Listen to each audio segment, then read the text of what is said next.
Оны былай пакеттал. Ана пакетке ал. Содан кейін қояды. Тамақты. Дұрыс па? Ол бәш. Выключите. Екінші мәселе аренда жерлерін алып тастайын деп отыр. Менде пенсионка жоқ, көп бала аламын. Ал мен біреуге төлеп жатырмын 50 мың. Аққой, бұлар ішінке шешіп. Жоқ, айтса жеткізеді. Айтса жеткізеді, иә. Мысалы, мен 150-130 төлеп жатыр. мен 50 мың жағдай времянкада тұрамын. Мен времянкада тұрамын. Мысалы, мен біреуге пенсионка қарамай хозяйка 50 мың алып отыр, тапсырдады. Хозяйкаға рахмет, мені 6 баламен ешкім алмайды. Жаман времянкаға десе. 6 времянка алып отыр. 50 мың тауда оңай емес. Ол общагаға да алмайды мен. Қайта хозяйка алып отыр 6 баламен. Бірақ мен біреуге төлеп отырған ақшаны солай кіріп төлейін деп айттым акиматқа. Пенсионка қарамай. Үй десе өлем ғой, ішпей жемей кетсем де пособиені төлейміз. Өйткені пенсионка қарайды. Айыспа алсам, үй аламайсың. Жоқ, айыспа алсам, байсың дейді. Бақытты отбасымен алайын десең, кедейсің дейді. Бақытты отбасымен алам деген адам берейін та, короче, көрдіңіз бе? Бақытты отбасымен мен ала алмай отырмын. Мысалы, многодетный мамалар жек көрінішті қылады. Біз жынды емеспіз ғой. Біз неге бір халық тыңдамайды уәжі? Сізге неге? Бағаны контролировать етсін хотя бы. Үй мәселесі. Квартира жалдап жүріп тамақ yiyiz. Қосыласыз ғой, шындық қой, ә? Шындық қой, шындық. Квартира төлейміз әлі тамақ аламыз. Қарап отырса мен жаңа мысалы айтады әнеугі, мысалы мен балам 1000 теңге жібердім. Магазинде қарасарға кіреміз. Бізді таниды уже тұрғылықты жеміз, қарасарға кіреміз. 6-дан кіре беріңіз, 6-дан. Қарау, сіз білесіз, қарапайым адам түсінесіздер. Сіздер түсінесіздер, жақсы адамсыздар. Сізден аралан жақ бәрі бітеймін. Просто мен айтып отырмын, аренда жүйелен алып тастайын деп отыр. Уәжім мен қазір. Пособиедан бір үй алдым, мен шамам жақын. Ал картошканы, ертең мен картошканы еттің орнына пайдаланамын. Макарон орнына картошка қосып алдым. Ертең мен картошка алатын да жағдайым келмейді. Қымбат қой. Ол халықты құрдымға кетіру. Бұл кісілер Түркістандағы диқаншылардың кәдімгі шығарған өнімдерін ана жерде құртып жатыр, лақтыртып жатыр дейді. Біздің аналар сол жерде әке-шешесі бар, солар айтып жатырды. Ана жерде кәдімгідей мусорға лақтыртып жатыр дейді. Заставляет. Енді бұл искусственно кәдімгідей ашаршылық қой, дұрыс па? Искусственно ашаршылық істеп отыр. Дұрыс емес қой? Мынау Бақыт Сұлтан соны контролировать ету керек. Бақыт Сұлтановтың даже мынау пип-поп ойыншықты жындыларға беретін, аутисттарға. Сол ойыншықты кіргізіп отырыпты. Не үшін кіргізіп отыр? Бақыт Сұлтанов сол жауапты соған. Басымен жауап беру керек. Не үшін кіргізді осыны? Торговлядан кәдімгі ана неден таможняда кіргізбеу керек. Балаға қандай ойыншық берілу керек, қандай играны ойнау керек. Соның барлығын контроль. Не үшін министерство для этого, чтобы контролировать. Кеше маған 1200 теңге қызым анау әртүрлі бар ғой бүйтіп. Ойыншықты алып берді. Сосын жылап отырып алып, қарасам үйдің қасында жаңа өзіміз аулада балалар бәрі. Сосын маған жылап келді көз жасын. Бала деген сол ғой. Жылап келді, бардым да алып бердім, өтірік айтпай оған алып бердім, баланы айтқан істедім. Мен білдім оны жаман жаушы. Көрдің бе, алып бердім. Сонда бала түсінбейді, ол жаман нәрсе. Бала түсінбейді. Мен алып бердім. Ол бала айтқанмен түсінбейді. Бақыт Сұлтанов орнын босатсын. Болды, орнын босатсын. Істей алмайды екен. Істей алмайды, иманы бар адам келсін. Қолынан келетін, жұмыс келетін адам келсін. Жазамыз, жалбы тастап кетеміз. Или қаншама аналар бар. Мамалар жаман қылай береді, мамалар бақырып келе береді, мамалар бүйте береді. Бір қарқын біздің алдымызға шықсын. Адам ғой ол да. Біз қарапайым аналарымыз, который үйде бала бағып отырған. Соны халықта не болып жатыр? Көзімізбен көріп отырғаннан кейін осыны шырылдап айтып отырмыз. Біздер шырылдамасақ кім айтады? Квартплатаны төлейміз ба, коммуслуганы төлейміз ба, әлде продукт аламыз ба? Мынағына тартсан, яғына жетпейді, яғына тартсан, яғына жетпейді. Кеде батырды халықты. Қымбат қой барлық нәрсе. Елбасыға сосын ада жеткізді ғой бір адам, 500 мың, 600 мың алады деген. Мен сол адамды көргім кеп тұр да, бетіне түкіргім кеп тұр. 500 мың, 600 мың кім алады деп сол көргім кеп тұр. Істеймеген адамға бизнес бастаймын деген адамға жұмыс істеткізбейді. Бұл үкімет бар ғой, шындай айтайын. Жаңа өзім дамимын деген адамға жұмыс істеткізбейді. Ешқандай көмек жоқ. Кеше мысалы мен Қостанай облысында Торғай жақтым өтірге. Қостанайға барсам, многодетный карточканы бассам, Қостанайда істемейді екен карточка. Распространите осыны. Біздер Бақыт Сұлтанов шықпағанша осында тұрамыз. Бақыт Сұлтановтың отставкаға кеткенін талап етіп отырмыз. Бізге керек емес ондай үй құш адам. Пенсионерлерге тегін емес екен. Сөйтсем Нұрсұлтан қаласында ғана деп қарап отырсам. Өтірік айтпай, мен өз ойымды айтып жатырмын басында есе заң негізі тек елордада ғана емес, бүкіл Қазақстанда болу керек бірдей. Бүкіл Қазақстанда болу керек, керек емес олай. Иә. Жоқ, айтсамыз бәрі орны шығар. Или тек Нұр-Сұлтан қаласы тек Қазақстанда. Әдемі сотканы аламыз. айтсақ соткасы үшін Бізге жаңағы анандай екі ортада не керек емес, который писер адам. Бізге именно нақты, чтоб жауапты мойнына көтеретін адам керек. Шыңғысқа керек емес, Шыңғыс бізге керек емес. Бұл жер торговля, индустрия деген. Мен болғанмын, сен де сізде болғанбыз. Мен де әйелім сіз сияқты деп әдемі жаттамаңыз. Ой, ақын десек әдемі сөздерін айтып келеді, сосын деп кетіп отырамыз. Бақыт Сұлтанов әкім болған кезінде ештеңе жасаған жоқ, ұйықтап отырды осында. Менде видеолар бар, мен өзім постоянно сохранить етіп қоямын. Сол ұйықтап отырғаны бар. Енді мына жерде де әлі сол баяғы ұйқы. Астана қаласында мына аналарға үй бермеді ма? Значит, мына әлде де дамытпайды бұл жерде де. Бұл жерде де дамытпайды. Орнын босатсын да, кетсін да, болды, и все. Жұмыс істей алмай ма? Кетсін. Нақты істейтін адамға берсін, істейтін адамға. Ана Көлгенов қазір істеп отыр ғой, Көлгенов жақсы істеп отыр. Не істеп отыр? Соншама адам 18 миллион алған шығар. Зарплата жалко да, просто лямдап кетіп жатыр ғой. Халықтың тері. Мына кісілердің маңдайы тері кетіп жатыр мысалы. Деген ақша, анау лям, 1,5 лям зарплата, еще отдых вообще. Пипец. Рахаттанып Тегін жүреді анда. Тегін жүреді, иә. Квартира тегін. Иә, бәрі. Тек қана киім ғана сатып алатын шығар. Ете алмай жүр. Ракпен ауырады, кімнің баласы күндете. Ну это лямды да ақтау керек. Заслужить надо. Ақтау керек. Операция тегін болмайды ғой. Ақтамаса немене керек бізге олар? Бізде ал дұрыс, оқыды кезінде, тоқыды, диплом алды дегенде тегін дейді. Ал балалар ракпен ауырып жатқан балаларға тегін емдетілмейді ғой. Қарапайым. Ертең кімнің баласы ауырмайды аяқ астынан. Құдайдан тапқырлар. Қаншама бала мышт етіп ауырып жатыр. Қаншамалар емделмеді, баласын айырылып жатыр. Бір жыныс, жаңек, мен еркек боламын десем, маған тегін салып береді еркектікін. Күйеуімдікін салып береді маған. Сонда, сол ғой. Мен тегін ауыстырам, проблема жоқ, көрдің бе? Иә. Ал қаншама балалар мышт етіп жаман ауырып. Мына кісінің жанын дәріден көрген, жаттап алдым. Сіз кімсіз? Сіз кімсіз? Сіз кімсіз? Сіз кімсіз? Таныстырып жіберсеңіз. Сізбен таныспыз ғой. Енді таныстырып айтып жіберсеңіз. Что? Сіздермен таныспыз. Жоқ, таныспыз дегенде. Сіз кімсіз? Қай орында жұмыс істейсіз? Соны айтып көрмей жауап беріңізші, біз күлетін нәрсе тұрған жоқ. Біз барды қой кіреді. Жүріңіздер дейтіндей біз қой емеспіз сізге. Біз қой емеспіз. Жоқ, жоқ. Таныстырыңыз. Мен танығанменен таныстырыңыз. Куда сперва? Юар, спросите, куда он хочет, куда вы хотите? Басына түсіп, жаңағы жерге апарды. Төменде орын жоқ. Қай жерде төменде? Бізге жауапты адам керек. Жауапты. Бақыт Сұлтанов шықсын. Или болмаса орны босатсын. Позовите Бақыт Сұлтанов. Келістіре алмайды ма? Мына кәдімгі Қазақстанның бағаларын реттей алмайды ма? Босатсын. Болған соны талап етеміз. Кетсін Бақыт Сұлтанов. Қолынан келмейді ма? Онда көзі тұрақ объектеніп алсын, жарайды. Шықпайды, шығару керек. Олар біздерді алдастырып алып кету керек, қой сияқты. Мы бараны как. Жүр десе жүр деп еріп кете береміз. Бізге керек емес ондай. Төменге дейді. Міне, жаңа сіздерге шықты ғой міне. Міне. Жаңа сіздерге шықты ма мынағыз? Бұл Максим жақтан бармаймыз. Бақыт Сұлтанов аяғы сынып тұрма, неге шықпайды алдың Тұра тұр. Саламатсыз ба?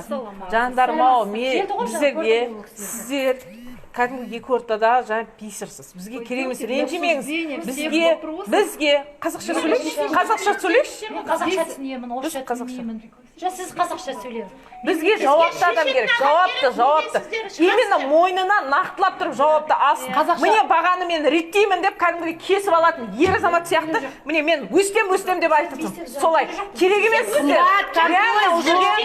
Ары бері шыдадық, көндік. Сіздерге ешқандай неміз жоқ. Бақыт Сұлтанов реттей алмайды ма? Орын босатсын. Астана қаласында отырғанда ештеме істемеген адам, ұйықтап отырған адам, уақытында мына аналарға үй бермеген адам. Даже вот Министерство торговли даже контролирует должно. Жеткізесің? Аяқ сынып тұрма, неге шықпайды алдың? Неге жібересің? Зарплату же берет же он, правильно?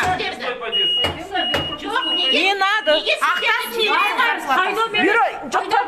Бюро пропусковқа барсақ бізге пропуск бересің қазір. Нет, пропуск бересің ба? Нет, не надо пропуск тогда, чтоб мы зашли. А тогда зачем? Аяқ шыңғыс сияқты жазылады пейстер бар ғой. Он выйдет. прием Пусть граждан он жаратып, выйдет. Пусть 25 он июня. выйдет, пожалуйста. А он где сейчас? Мы тоже народ. Сейчас у нас обеденное время. Нет, Халық үшін жұмыс істейді, халыққа шықсын.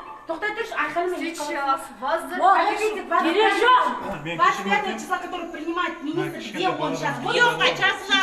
Жоқ, жазылады. Жоқ. Уже ондай алдауға көніп болдық уже. Қазір шықсын бізге, қазір шықсын. Мне жауап беріп жатқаным бар ғой. Я на русском языке у вас вопрос ставлю. Еще раз. Қазақша сөйлейміз бізге. Где он 25-го, когда принимает, да? Ну он сейчас, где он? Сейчас там. Обеденное время. Шықсын да енді. Обеденно? А можно его, он придет, да? Сейчас придет. Да. Да. Пускай тогда примет. Примет? Вот. А я думала, вы в отпуске хотите договориться. керек болмаса Сіздер керек емессіздер, бізге жауапты адам шықсын. У министра есть прием граждан, которые Он никогда никто не примет. Его знаешь, и плохо жизнь. ходит прием граждан каждый месяц. Жаңа ханым, ол осындай біздерді осылай уже неше рет алдады. Енді тек қана қазір тұра тұрыңыз. Енді тұра тұрыңызшы бізге. Бере аласың ба? Мен мысалы жоқ қазір обед уақыты бітсін сол кезде сөйлесеміз біз осы жерде сондай тұрамыз. Ай, мен Бізді кіргізіңіз. Ой, обедтенбей. Вот она у меня с аппаратом ходит. Вы что? С ума сошли, что ли? Аппарат. Не обедали, давайте быстрее. Мына қыздың ақшасы, нағызға кетеді ақшасы. Смотрите, Кәдімгі. асқазаныңыз бар, да? Продуктының ағасын реттемесе неменеге керек? 1000 теңге 2 килограмм картошкаға кетіп отыр, 1000 теңге. Менде үйде қазір 6 бала бар, 6 ауыз, күйеуімнен басқа, мен өзімнен басқа. Сонда 2 килограмм картошкаға 1000 теңге кетті. Ол балдарға мен сүт алуым керек. 2 пакет сүт. Өзіне соған 1000 теңге, 2 пакет ағарға айран алам. Оған да 1000 теңге кетеді. Кім бағаны, кімі контролирует цену? Куда он смотрит? қараңыздар сіз Вот мне вопрос возмущает, честное слово. Извиняюсь за выражение, конечно, обидно тоже. Поймите, Давайте. у нас зарплата не 500, не 700. Я понимаю, у него диплом есть, да, образование. У нас тоже есть, у меня тоже есть диплом. Но вынуждена, я ребенка смотрю. У меня высшее образование. Соған қарап жатпасам да мен оқып жатырмын. Еще оқимын. Дальнейшем ары қарай мына баланы аяққа тұрғызу үшін. Кредит алсам да, бәрін лапатқа қойсам да. Ну зачем так унижать чересчур человека? Мы же тоже люди, из-за этого сюда пришли, Где чтобы он справедливость? принимал нас как народ, как народ. Мы не экстремисты, мы не террористы, мы люди, простые люди. Я мама 7 детей. Дұрыс, сіздің зарплатаңыз лямға да жетпейді, я понимаю, прекрасно вас, все я понимаю, мен оқыған адамын. Просто сіз жеткізіңіз, шақырыңызшы. Біз предъявамызды айтайық сол кісілерге. Я отвечаю. Вы не виноваты здесь. Я отвечаю Не за вы прием. контролируете, вы просто... Она секретарь. Да, Объясняю. секретарь. Я отвечаю за прием граждан министра, который запланирован на Ну 25-го мы не июня. можем, у всех разные там дела бар, жұмыстары бар. Мои дети уедут в Алмату. Мои дети уедут в Алмату. Я дома с кормящим останусь. И не хочу, я просто его лицо хочу посмотреть, что он действительно, ол былай нақтылап кесіп айтсын да, бізге тұра тұрыңыз, болды, тоқтай тұра тұрыңыз. сіздер қандай Жоқ, тұра тұрыңыз, қазір мәселе. көтеріліп жатыр Әртүрлі мәселе бар. неше түрлі мәселе көтеріліп Тұра тұрыңыз, торговляда, сауда министрлігі. Вакцина. Жоқ, тұра тұрыңыз, қазір оларды ана жақта айтамыз. Бұл жерде біздер сол бағаны реттесін. Бақыт Сұлтанов, чтоб бағаны реттесін. Не үшін Бақыт Сұлтанов жауапты мойнына кесіп алмайды, міне өстем деп. Почему Казахстан елде тұрып тұр? баға қымбат соны Не это бесит? Баға кәдімгі міне шығып аралайықшы. Деп тұрмайын білесің. Қастарыңызға ертіңіз. Давай жүріңіз, аралайық Май кәдімгі. жемейді. Комиссия составляйық. Картошка жемейді. Жүріңіз, көрсетеміз. Мәселе емес.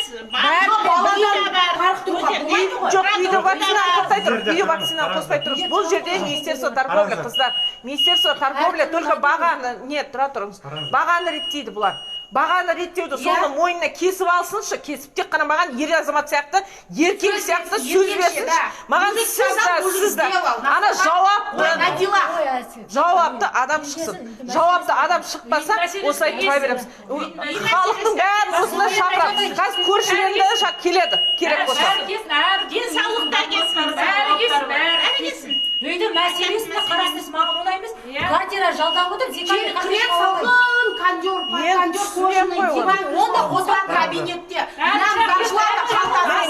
негізі тұра тұр негізі Бақыт Сұлтановың көмекшіңді міне мынаны кабинет қылып міне мына бері қарай тұрыңдаршы қыздар міне мынаны кабинет қылып осы жерде есіктің аузында тұру керек халықтың үнін тыңдау керек қайда естетін тұра тұр мен айтып алайын тұра тұр естетін жаңағы государство қайда айтты ғой Тоқаев айтты ғой слышишь государство қайда міне мына бір жерді міне қараңыздар осы жерді Бақыт Сұлтанов көмекшісімен отыру керек осы жерде сөйтіп әрбір мына охранниктар болмау керек потому что мына охранник не үшін не себепті министрді біздер атпаймыз оны жаңағы өлтіріп кетпейміз біздер халық мына жерге келіп үнімізді айтуымыз керек әрбір үнімізді айта алмасақ онда неменеге мына полициялар неменеге бұл полициялар негізі бұл полициялар балдарды қорғау керек педофилдан дұрыс па? Тұра тұр. Педофилдан қорғау керек. Кешегіде Арманды өздеріміз шақырттық. Педофилді өздеріміз ұстадық сол кезінде. Сол кезінде педофилді ұстамағанда 3 қыз зорланатын еді біздердің подъезде. 3 қыз. Сіздер сондайды контролировать етуіңіз керексіздер. Ана наркомандар жүріпті толып көшеде. Наркомандардың жүргін ұстайды, екінші күні қайтып жібереді. Міне мынандай торт, міне торт. Кайфуша. А мы картошку считаем, да? Міне біздер картошканың бағасын естік, бұлар міне тойлап отыр, міне көріңіздер, қараңыздар, міне. Қайда сонда справедливость, қайда? Енді айтыңыз, енді. Не надо там. Нет, пусть он выйдет. Мына жерде экс-министрлар отырыпты, пусть выходит. У вас на шкуре не были. Вы женщина. Я тоже женщина. Давайте Вы должны понимать. Жаңа ханым, уже біздер бар ғой, неше рет осындайға барып, пойдемте, ашық алаңға. Жоқ, мен өзімді отырып, уже шаршаған, мен тұрып, лучше айтып, кесіп айтқаным ақ. Не надо, маған ана отырып. Нет, осы жерде. Ештеңе шеше алмайды. Бақыт Сұлтанова. Это делается же не здесь.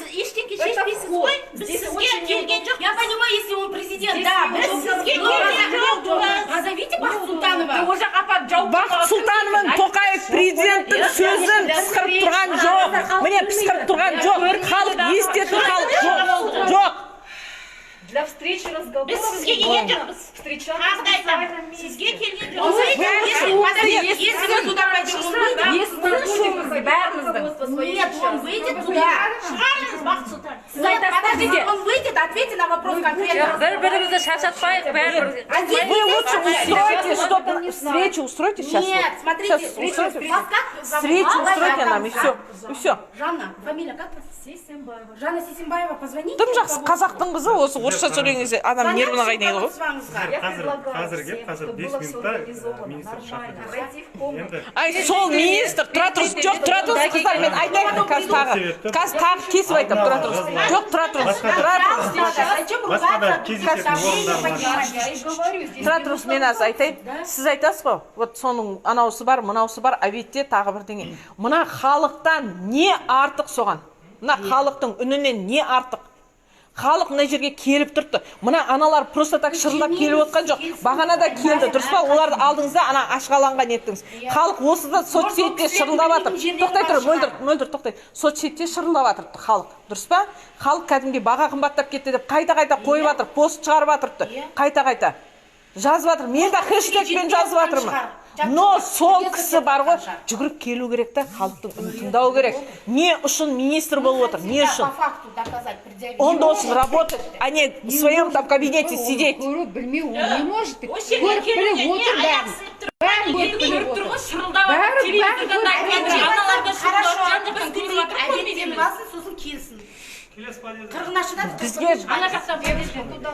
Көздеріңіз бақырайып тұрасыздар, мылқау адам, соқыр адам сияқты. Ештеңе шешпейсіздер. Здесь вы не пройдете. Олай бақырайып керек емес. Шешіңіздер келген халық. Жоқ, бізге. А что вы издеваетесь над нами, честное Мы слово? предлагаем пойти сесть туда, и там разговаривать, и там договариваться. Мы не здесь же стоим. Договариваться, анау мынау не надо договариваться. Уже договариваться дегенде нешеуін подкупили уже. Ана удобно болған не Жақсы, Бақсұлтанды көп сөйлемей. Жоқ, мен сізді түсінбей жатырмын шақта. Давайте с уважением относиться друг к другу. Басқа мәселелер Осы шешпейсіз ғой маған. Жана ханым, ренжімеңіз сізді, не? Шынымен де ары бері шыдап отырмыз да, не енді 1000 теңгеге 2 килограмм сатып алу деген, это қымбат қой уже, қымбат қой. Специально отведенное место, специально его сделали. Вот мына жерге келдік. Он туда не придет, все равно не придет. Мы уже знаем, их тактику знаем. Хорошо тактику уже выучили. Это место для встреч. Лучше сейчас вы позвоните, что они пришли. Свои там, Бахтсултан, своими там 3 помощниками. У него, у каждого министра, я знаю, 3 или 5 помощники есть. Будем приглашать их. Нет, позвоните здесь, вот телефон. Это не место для разговоров. Нет, ну, мы здесь будем ждать, когда они действительно придут сюда, и тогда туда пойдем. А так уже мы не верим, уже мы уже, это, уже лохошками стали, уже лохошками, честно. Жанна ханым, енді мен алдаманшы, еміз өлі ананы, мені алдаманшы, мен де уже шаршадым да, вот сол, айта, қақылдай. Ертең келсек бола ма? Жоқ, Қараңыз, доставка. та доставка ғой, міне. Мына жерде нөкерлер тұр, ал Это королевская, да, жизнь, да, у них? Бізді енді Пройдем. И туда будем Жанна ханым, приглашать. айналайын. Доставка кушает, да? Здесь сидит несколько министерств. И они сейчас будут... Я знаю, что вот они несколько министерства тұрған. Шақырыңызшы, именно мынау торговляны, чтобы мына бағаны реттейтін. И вот кто вот в ответе, который вот насчет пип-попа, чтобы они... Мы пригласим. Это точно? Это точно? Я буду сейчас... Это точно? Точно? Если не будете, тогда мы опять сюда придем. Хорошо, давайте. Давайте онда шақырам дейді. Шақырса онда ана жерден сосын осында келеміз. Пойдем в помещение. Если шақырам деп тұр ғой міне мойнынан. Мана талпа телевидение келгенде. Тағы жауап тастайды. Телевидение келгенде бармады ғой. Сыртқа шықпаймын мен неге шығады екенмін? Телевидение жауап тастайсыңдар ғой. Телевидение келгенде шықпады ғой. Сені бізге шақырдыңыз ба? 4 телевидение. 24 канал келді, 42 канал келді. Азаттық сол кезде шықпаған адамды шығады деп отырсың ба бізге қазір? Потому что вы Мен договорились. енді мынаңыз шақырам деп тұрмын. Потому что мы Сіз точно договаривались. шақырасыз. Я буду звонить, Жоқ, да. сіз точно келсін. Келсін, бізге келсін. Сіз лучше звондаңызшы лучше. Бірге барамыз. Бізде ермейміз тұр. Жанна ханым, біз ермейміз, шаршамаймыз тұруға. Пукация түспейді деп Лучше. Это же не место для переговоров. Жарайды, қазір барамыз сол жерге. Сіз лучше шақырып алыңыз. И келіп, ана жерге түседі ғой, міне келді деген кезде Сейчас все барайықшы. равно обеденное время. Бізден артық сонда тамағы болып тұр ғой, ә? қараңыздар. Құдай-ай, не деген сұмдық, ә? Жаттабаған сөздер Просто просим по-человечески пройти туда, Қазір где это Не удобно. естиміз, Жаным-ау, ботам-ау, қойшы. Жазып алады, уақыт Как у вас бар? Реально, оны Я уже хотела это... құлақтарымыз уже Я не лапша. хотела просто вас опозорить. Уже, Қазақстанда ешкім жұмыс істемейді, өтірік отыр, мынаның бәрі өтірік. уже құлағымызға бүйтіп лапшаны Мы етіп. уже бардак здесь Арам устроили. тамақтар. Жоқ, Жанна ханым, Требуем контроль. Мы пройдем туда и будем Біз барда burada күтеміз бе? Конечно, кричать. Пишите мне картошка. Жоғардағылар. Біз бардақ болып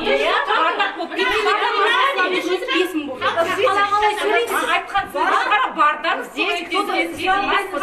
Подождите. Здесь кто-то сказал... Қазақша сөйлеңіз. Здесь Мемлекеттік тілде жоғардағылар отырмас. Айтып отыр күнде ана оқу Я объясняю. Қазақша сөйлеңіз. Мен қазақша түсінемін, орысша түсінбедім. Қазақша жауап беріңіз. Мемлекеттік Пожалуйста. жұмыста орында қазақша сөйлеңіз. Жанна, вы не спорьте, она беременная. Зачем вам это проблема? Честно говоря, не дай бог, конечно, с ней сейчас Қазақша сөйлеңіз. будьте умнее. Еще стоите, еще этот... бізге ең дұрысы бар ғой. Нақты жауапты еркектер шақырып, чтоб мойнына кесіп алды. Міне бағаны реттеймін Келіп деген. тұрмыз ғой міне. Сен шеше алмайсың, маған жоғарыдағы министрді шақыршы, министрді.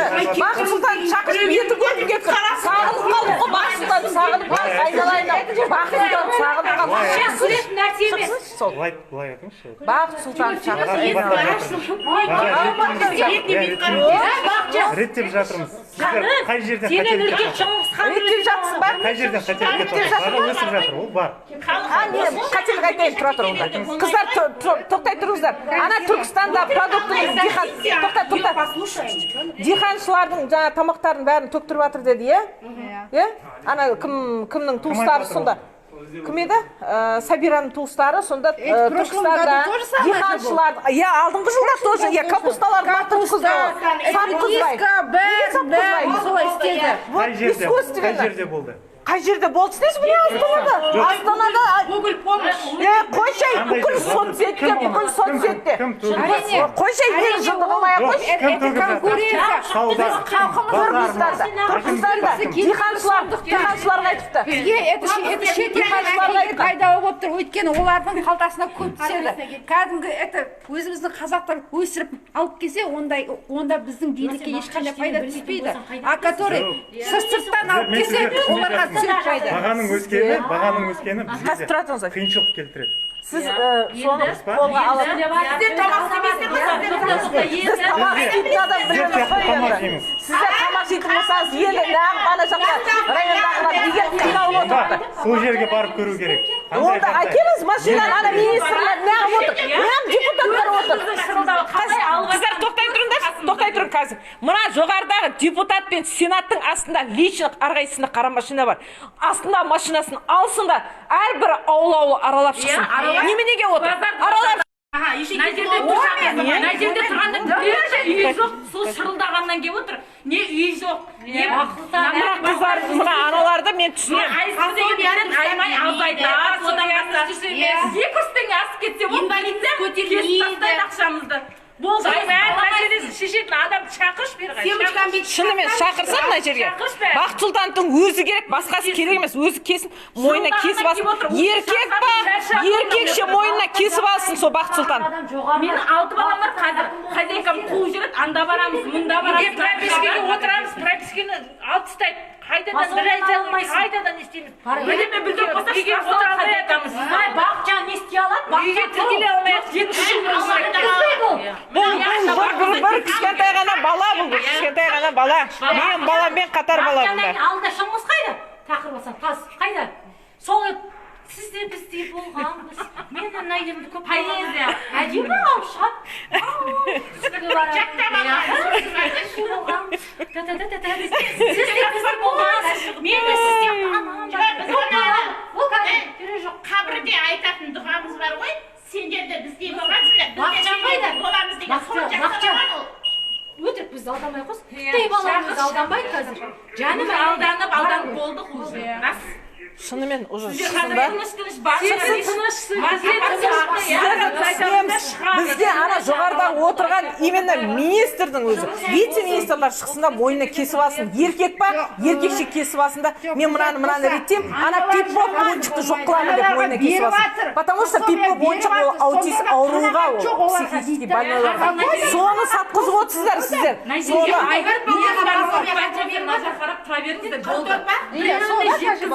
Вы представьте, жете ма 4 балаға бір айға. Міне мына кісі үйге учетке тұра алмай 6 баласы бар. 3 баласы болған 3 жасау жоқ. Пособияны бір баласы 2 баласы. Математический есептеп жоқ, тұра тұр, қазір айтып түсіндірейінші мына бала. Тұра тұр, жоқ, тұра тұр, жоқ, сен де тыңдай енді. Жоқ, тоқта. Жоқ, бұған түсіндірейін да, бұл түсінбей тұр да, бұл торговлямын дейді да, енді бұл аналарды да түсінуге болады, квартирада отыр да, я тамаққа жет, тұра тұр, мен айтып түсіндірейін. Бұлар квартираға төлей ма, тамақ ала ма, сол проблема. Квартирама төлейін ба, или тамаққа не қылайын ба, или үй жан-жақтан тартып тұр да, бұлай қайсы жағына болайын деген шырылдап. Ладно, тәуба, шүкір. Айту кеуім істеп адыр, но бірақ мыналарды да түсіну керек қой, үй жоқ. Бағаның өскені бізге де. Сіздерге ешқандай ауыршпашылық тиіп атқан жоқ. Онда диханшылар, неге диханшыларды көбейтпейсіздер? Диханшылардың Еккен егіннің барлығын төктіртіп жатсыңдар Түркістандағылар. Жалко ғой, жалко. Жалко, Обал ғой, оның ертең несі ұрады по-любому. Енді қараңыздар, канцеляриядан келді, енді аты жөндерін жазып алайық. Бізге қазір қабылдасын. Бізге қабылдасын. Бағаны төменге түсірсін. Сүтті ала алатындай. Біздер ана жұмыртқаны өзі 1400. Кездесу ұйымдастыру. Ең бірінші сол болып тұр ма? Иә, кездесу. Сонда кездесу үшін онда аты жөндерін Дәл деректеріңізді жазып алайық. Уақыт береді. Вот одна зашла, убежала. Почему таких держит, она работает таких? Бұндай қағаз толып жатыр. Жоқ, кейінге керек емес, бізге дәл қазір керек. Дәл қазір. Жоқ. Тамақтан тұра тұр. Тоқаев президенттің айтқанын тастамаңыздар. Оларға жер қылудың қажеті жоқ деп ойлаймын. Потому что естетін құлақ есту керек. Мен айтып жатырмын, мына жерде отыратын адамдар, ол министр мен вице-министр. Зачем там сидеть в кресле, если халық мына жақта шырылдап тұрса міне? Оларды біз көремейміз, біз оларды көремейміз. Міне шықсын.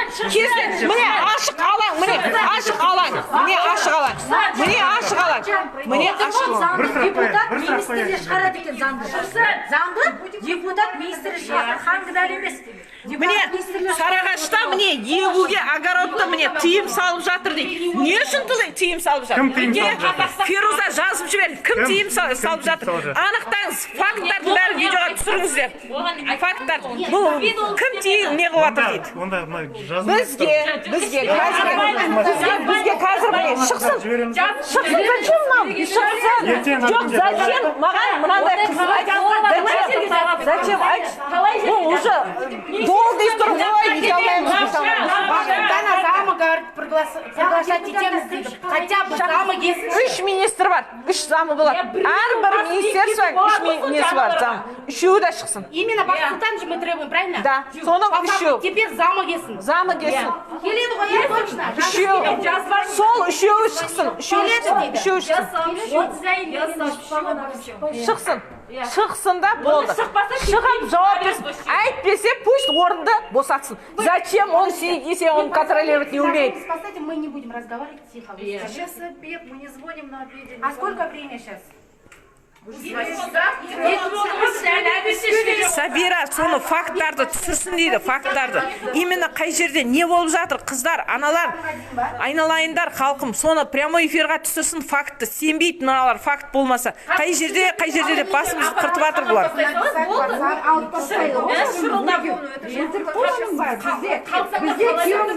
Сол қымбатшылық жасап жатыр ма, сол шықсында мына жерге келіп факттарды көрсетсін.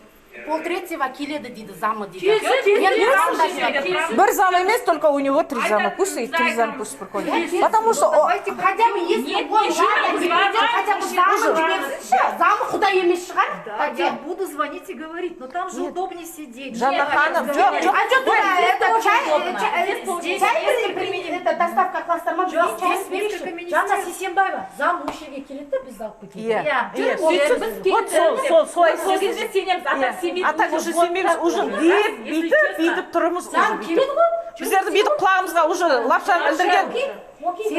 Қанша жыл болды, уже 3 жылдан бері осылай сүйреп, ана аузын жабатындардың бәрін аузын жауып қалды мына жақта. Если на шкуре вы не были, когда вы будете, тогда поймете. Я была в разных шкурах. Халыққа қысым жасап жатқандарын прямой эфирға кәдімгідей видеофиксациямен түсірсін. Әрбір азаматша имеет право видеофиксация, потому что ол өзінің меншігі өзі біледі. Прямой эфирға түсіре ма, түсірмей ма.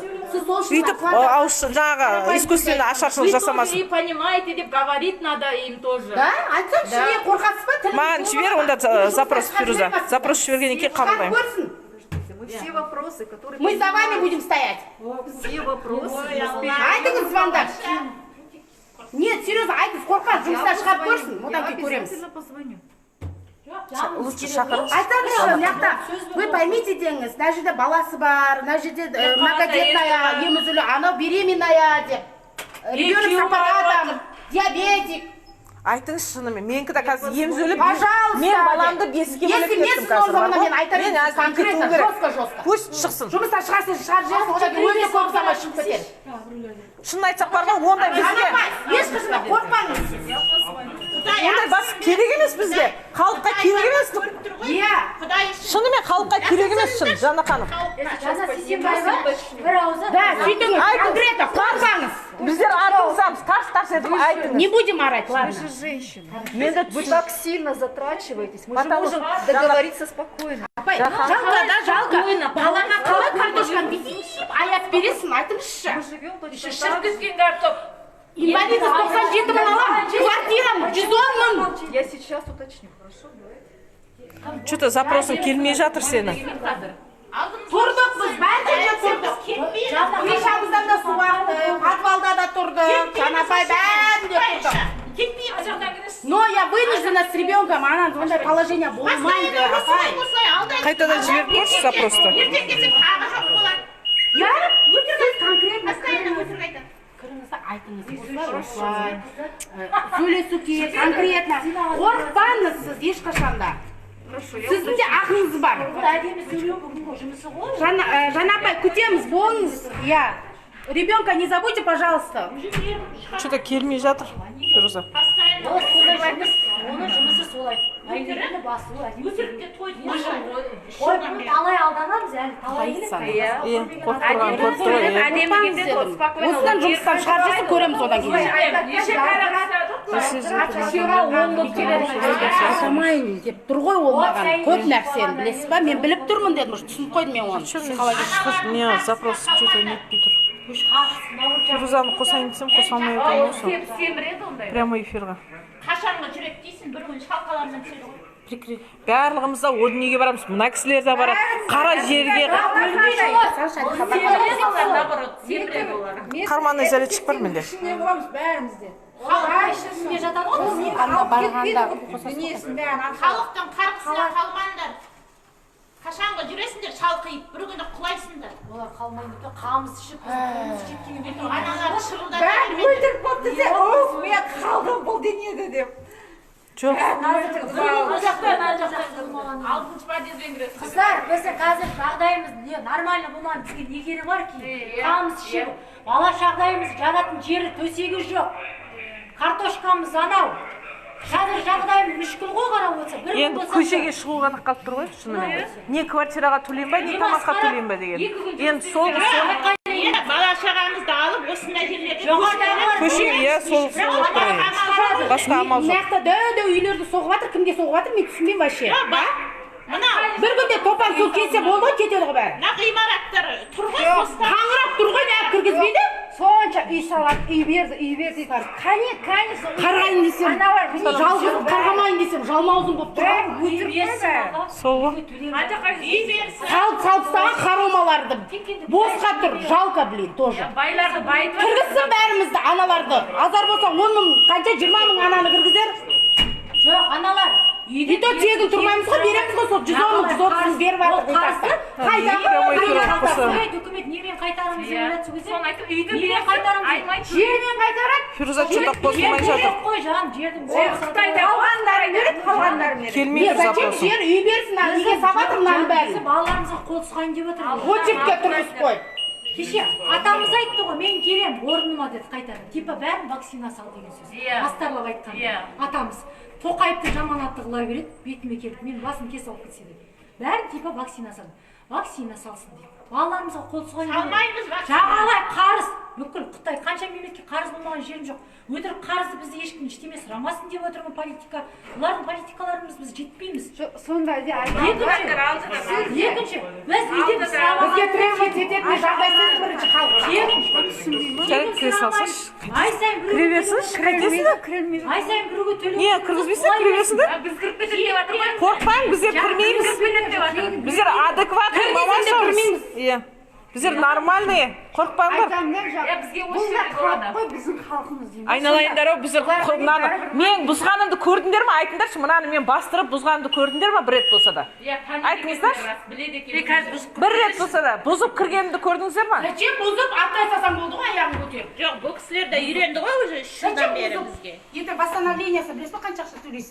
Аяғыңызды көтеріңіз, бүйтіп өте саласыз, бұл даже ана жерін сүйіп кетесіз. Бізге қауіп не мәселе, кейбір аналар үй жоқ адамдар. Ертең балаларға да вакцина салайын деп жатыр ма? Иә, вакцина салайын деп жатыр. Бүгін суат балаларға да вакцина деп отыр ғой сенің балаларыңа. Вакцинаны жоқ та жоқ деп. Мен балдарыма салдырмаймын, өлшірін салдырмаймын мен. Бұл кезде халық бәрі Қоя тұрсаңшы, Біз шығамыз. не де кісілерге күлетін нәрсе емес. сұрақ қояқ. Мысалы, ертең сіздің балаңызға Вакцина салып жатса не істейсің? Не салдырамын істейсіз? деп мысалы келсе, Сұрақ. Не істейсіз? не істейсіңіз сонда? Жарайды, біздер салдырта қояйық.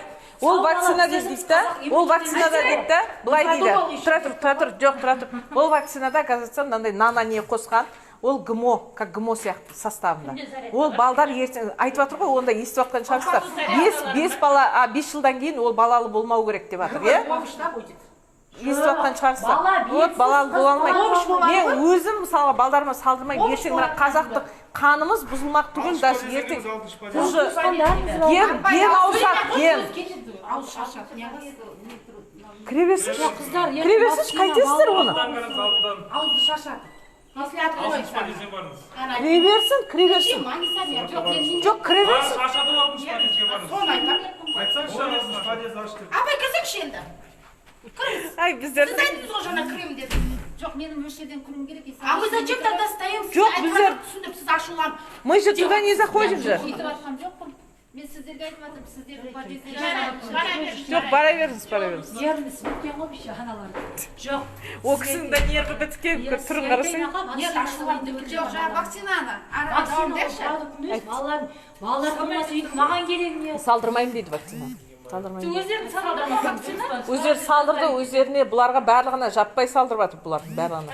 Ана армиядағы солдат балдар кешегі новый жас кеткен балдарға дейін военчасқа әкелді балдар. Военчасқа салып, сосын барып армияға жіберіп жатыр. Переграм сен ана аллергиясы балаларға салмайды. Ой, салып жатыр, барлығына салып жатыр. Не дейді? Аллергетиктер тесттік барып тапсырады екен, сондай специально неге аллергиясы бар. Действительно, ішінде қандай құрамында аналгин, димедрол, сондайларға болса, енді салдырған. А егер жай ғана алған болса, справканы вакцина. Ана көрдіңіз ба? Аллергический не бар ма? Бұл жерде центр кәдімгідей. Жоқ, центр жоқ ондай. Қан тапсыратын бар. Я аллергияға неге бар? Анықтап беретін бар ма? Пылға ма? Он жоқ. Бар екен. Бар ма екен? Бұрын жоқ еді ма? Енді бар ма екен? Оны біз біліп отырмыз. Онда халыққа жақсы болды. Жұмыс істейтін ешқайсысы білмейді. Ана аллергиясы бар. Не вакциналға болмайды, справка апарып бересің ғой? Ол справкамен барасың аллерголог докторға. Ол анализ тапсырасың. Мынау что-то запрос жібереді, неге қабылдамай тұрған запросын. Қазіргі жағдайымыз жақсы дейді. Неге кіргізбейсіңдер? Аналарды кіргізе беріңдер, қорықпаңдар. Жандар тәпсі қарашы әдемі қып істеп болғаны. Қара, өздері больницаға барсақ шашырамайды. Бізге келгенде жаңа бүкіл шашырап отыр. Улаңыз. Сонда біз өшінде отыр ғой, иә? Жаным, өдімен де өдішке өлмейді, ажалымызды өлмейді. Айтамын мен маған қарап отырып, осы жерде шыққан адамдарға вообще шашырап жатқан жоқ. Біз шығып, Кәдімгідей шашылады біздер шашылады. Как будто, наверное, жоқ, специально жазып қойған ғой, электронно. Аналар келсе, пыльдің бәрін шашыңдар. Обрабатывайте их, сразу деген ғой. сонда не, халықтың жауы болдық па не? Бізден құтыламай жүрсің. Халықтың емес, халықтың жауы емес. Сразу обрабатывайте деген да. Ана Жоқ, бұл жерде бар ғой, қыздар, тұра тұрыңыздар. Бұл жерде негізінде елбасыны да, президентті да сыйламайды. Сол айналасында адамдардың барлығы елбасыны да и президентті да таптап болды. Кәдімгідей, таптап болды. Негізі заңды, министрлер уәзір дейді ғой. Ана даже сенаттар ұйықтап отыр ғой. Даже нагло елбасы ана не сұрақ қойған кезінде нагло ана ұялмай айтып отыр. Сонда қызарып ұят деген жоқ даже. Шай отыр дейді. Міне. Сарыағашта дейді помидорларды Міне. картошкаларды төктіріп жатыр, рынокқа шығартпай. Қазақстанға өз үкіметіміз әдейі істеп отыр. Халықты қинау үшін дейді. Міне жазып жатыр. Сояқтың адамдары. Сол жақтың адамдары. Енді не дейсіздер енді? Тапқанымыз тамақтан артылмайды. Қалай үйге ақша жинаймыз? Неге шықпайды солар? Неге шықпайды? Қалай дейді? Жетініміз картоп. 2 килограмм 1000 теңге. Масқара ғой дейді. Айтып. Олар ет жемейміз, еттің орнында картошка. Картошканың өзі әне. Картошканың өзінде жаңағы балдарға ит приправаларды қосып дәмдеп береміз дейсің ғой, Ет жегендер. Скоро вообще тамақ істемейміз да. Квартираға төлейтіндер сіздер аштан қаласыңдар. Аштан қаласыңдар. Жылда бір рет асып жедік. Одан кейін алған жоқпыз. Акарачка асып жей бердіміз болды. Акарачканың суп наборы десе, мысалға. Карантин кезінде көп нелер көмектесті. Жаңа Құдай тамақ, Құдай не істейді ғой? Соған мәз дейсің ғой. Ет үлесті, сондай кісілер мәз болып қаламыз, өтірік айтпай ақ қойын. Жақсы, қазақ халық бір-біріне көмектесіп жатыр ғой. Өтірік айтпай. Үйде өзіміз қарапайым Кеше өткенде жақында келді. Әйелім 20 жылдан кейін балалы болды. Сіз сияқты көп баланы болғанда маған ет әкеліп берді. Құдай істеген да, иә. Маған бір шар етіп, мен мәз болып қалдым. Мәз болып қалдым. Конечно, мәз боласың, бала шағаң жейді. келемін деп кетіп ұйықтап қалды ау деймін. Ал сізге кім берді мен? Шақырамын деп, чтобы қабылдасын деп. Хотя бы Бақыт Сұлтанов болмаса да 3 көмекші шығу керек. Или Бақыт Сұлтановтың өзі шықсын да мойнына кесіп алсын. Мен осыны істеп, сосын орнымды босатып кетемін деп мойнына алу керек. Мойнына алмаса еркек емес деп айтамын. Трансгендерге салып қоямын болды. Шын ғой, трансгендер бола қойсын солар. Сіз күліп тұрсыз ғой. Күлкініш нәрсе айтып тұрмыз ба, айтшы. Біз күлкініш жағдайымыз. Енді не істейді? Жылайма сонда, жылайма енді. Смеется тот последний дейді. Жақсы болмайды. Жақсы болмайды. Көзім осындай деп тұр. Көзіңіз осындай ма? Сіз түсінесіз бе халықтың біздің жағдайымызды? Өзіге халық қой. Жоқ, алыптанбаңыз. Бұл қайта бұл бала тамақ жеген жоқ, тұрыпты постта бұл. Жаңа менің нанымнан ауысты. Ыстық нан түнімен пісірген. Үйде мен бір қап онда сатып аламда 11 мыңға не 50 килограммдық бірінші сорт. нан жабамыз. Нан жауамыз. Жеп көр менің лепешкамдан. Соны балдарға берем. Ана магазинде буханка нанды жемейді балдарым мен. Сол оның үшін мен туу ана неге барам? Ауыз тиіңіздер. У емес, ауыз тиіңіздер. деп қорқады. Жемейді, міне жемейді. Жеп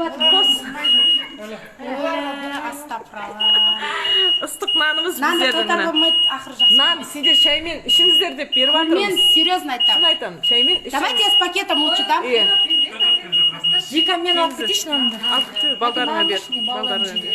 Мен алып кетейін. Может, ана отравиться етіп қаламыз деп отқан шығар. Алып кетші, мен алып. Қорықпаңыздар, сіздер уламайсыз. Ой, өлтіресіңдер сендер. Нанды олай қайтармай жарайды, рахмет деп ауыз тию керек нанды. Иә, қайтармаңыз. Бұл қазақтың өзінің бұрынғы ата-бабаларымыз. Алла тағаламыз несібелеріңізді сыпырып алады. Мен серьезно айтамын, қарға батқан Бұл жоқпын. несібелеріңіз ғой. Естеріңізге аласыздар. Ауыз тиіңіздерді. Возьмите. Ауыз тиюге болмайды, камера тұр бұл кісілер. Камера тұр ғой, камера. Возьмите, не бойтесь. Шаймен Нанға бола неге жұмыста шығарып шай жемейсіздер. ішпейсіздер ма? Шай ішуіңіз керексіз ғой сіздерді.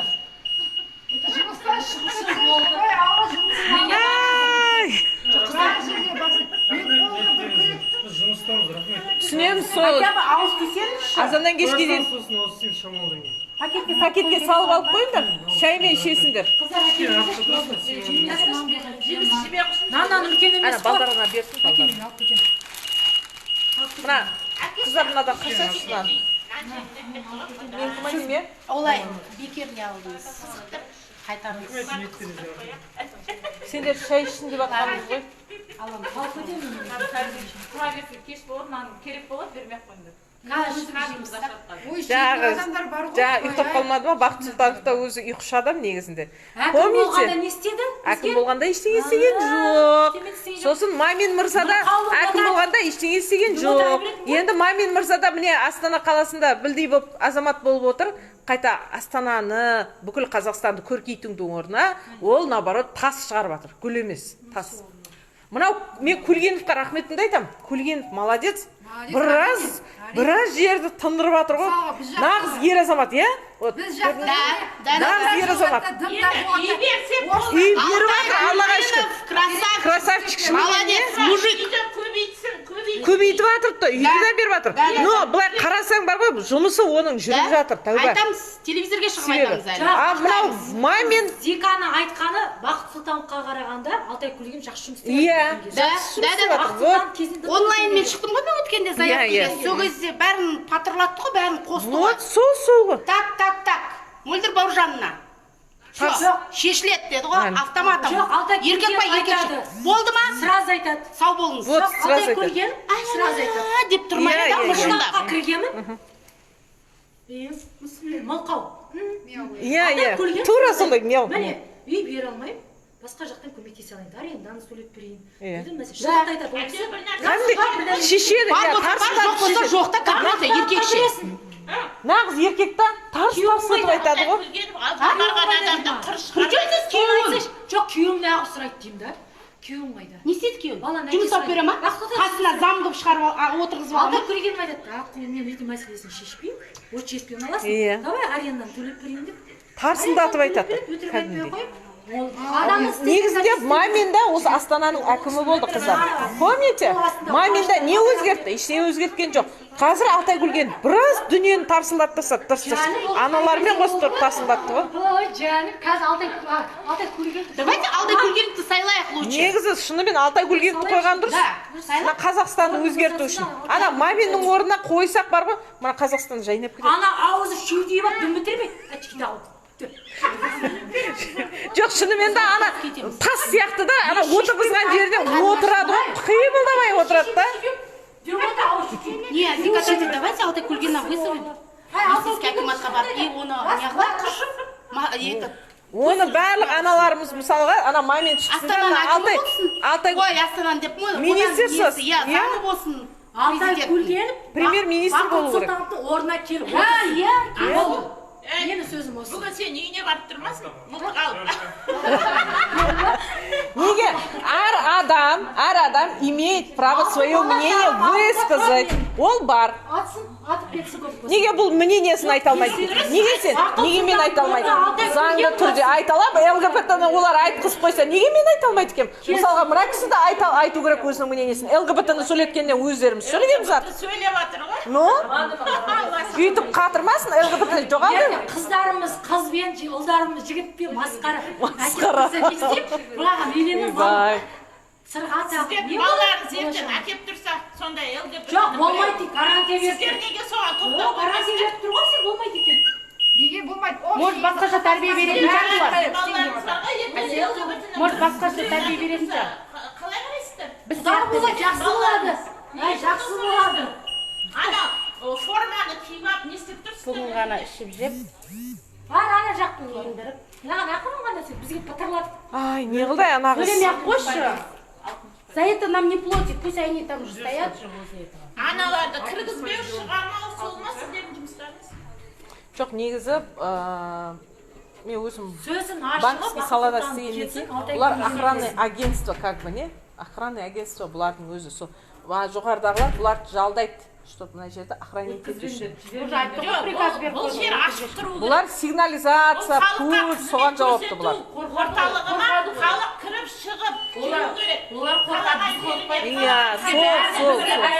Ана жоғардағылар қорқады да, сол үшін бұлар жалдайды. Сондықтан. Иә. Вот. Олар себебі жұмыс істемейтін болғаннан кейін бұлар жалдап отыр бұлар. Азика, біз олардың мынау кісілердің да частный собственный кіріп атқан жоқпыз ғой, дұрыс па? Бұл халықтың үйі емес па? Әлі олар үйі ма? Министерство үйлер деп айтып отыр. Бұл халықтың үйі. Халықтың ақшасына салынған халықтікі бұл. Я понимаю, если частный собственный барсақ та, мы не имеем права кіруге. Кіріп, ертең шығуымыз керек. Кішкене былай Надоело, да, миыңыз ашып жатыр ма? Маған қайсымыз біз үйреніп қалғанбыз уже? Сен бұнда. Қараңдаршы, ертеңгі мысалы ана, помните, Ақтөбеде болды ғой ана, террористер атысып, иә? Мысалы, сондай келіп қалса, мысалы, осы жерге да, сол кезде Это сендер ма? Иә. Это қорғайтын. Иә, осылар. Иә. Бұлар сразу крепостьте подмога. тұрады ғой бұл кісілер. Бұларды сол үшін жалдап қояды. Бұлар охранный агентство кәдімгі. кетіп қалды. Жатып қалды. Істейтіндер істейтін шығар, иә бәрі. Вот сол бір оқпен екі қоянды атып отырады ғой. Әйтеуір түрлі істеген несі нағыз еркекше Алтайгүлгеновтің. Чем анау мамин, чем анау кім мынау Бақыт Сұлтановқа қарағанда Алтайгүлгенов біраз дүниені тындырды. Оны мен мысалы өзімді мойындаймын. Өзімді қанша жүрдім мысалға. ЖСП-ға ақша төлеп, иә? Официально. Трудоустройство у вас, пенсионка. Оларға бере салады ғой үйді. Бұлардікі не ғой? Бос үйді, бос да ақшасын төлейді ғой?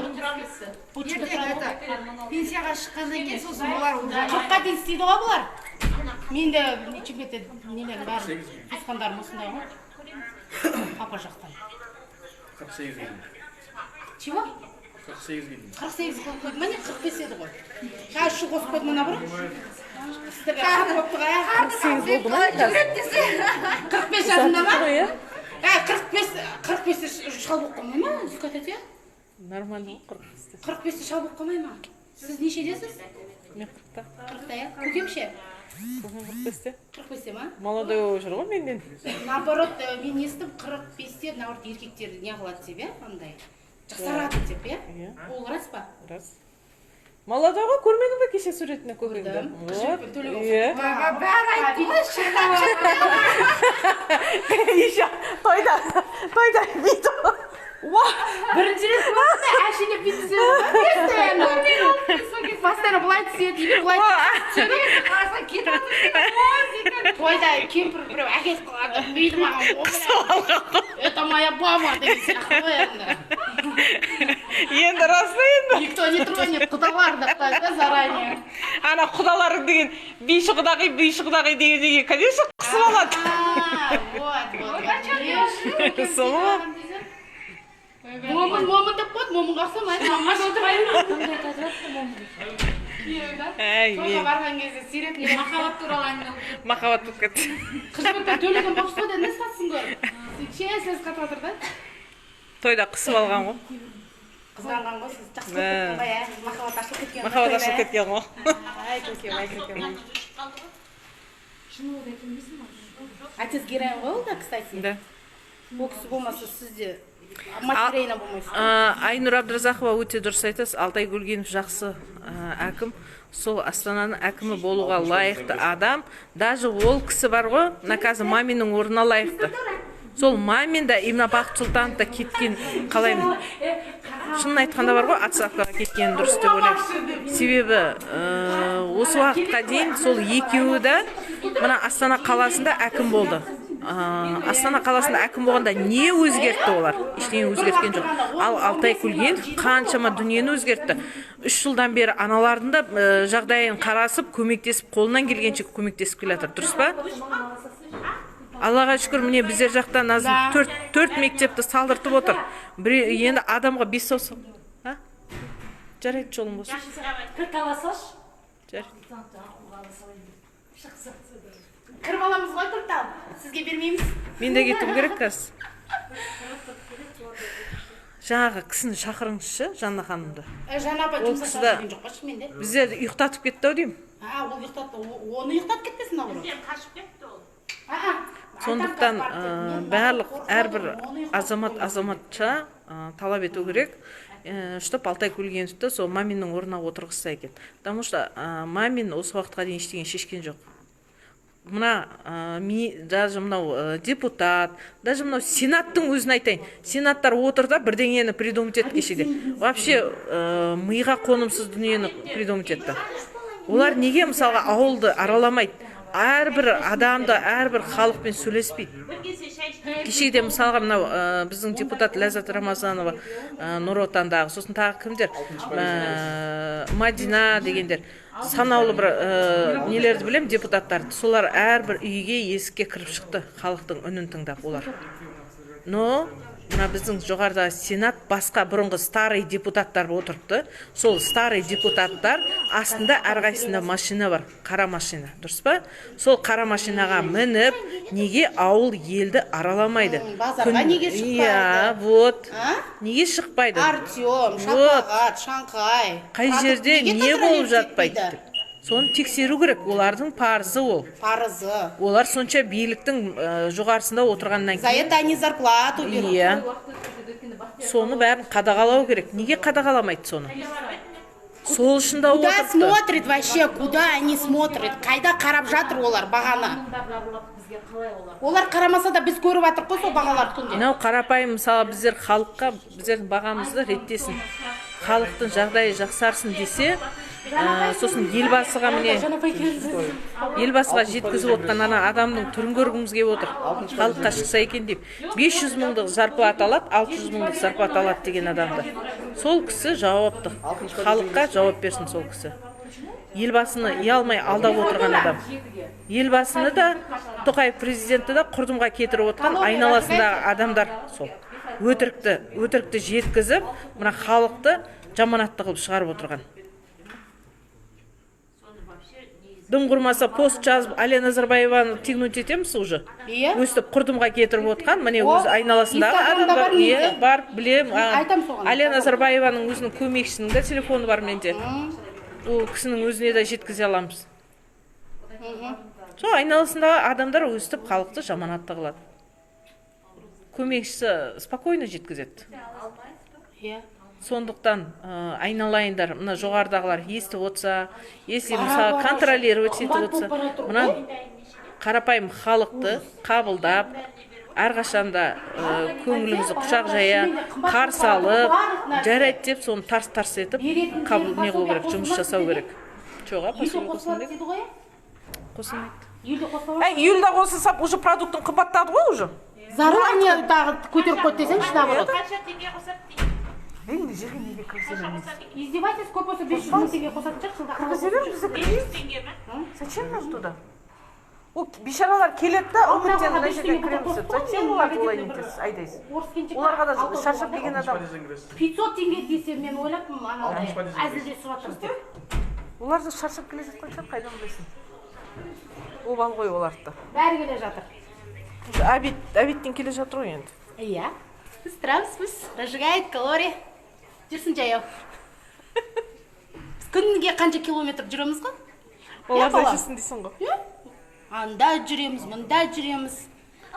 Жатпаймыз. Қазір кетеміз, мен де кеткенге отыр уже. Бақыт Сұлтан. Хабарласып жүріңізші, өтініш. Звондадыңыз ба?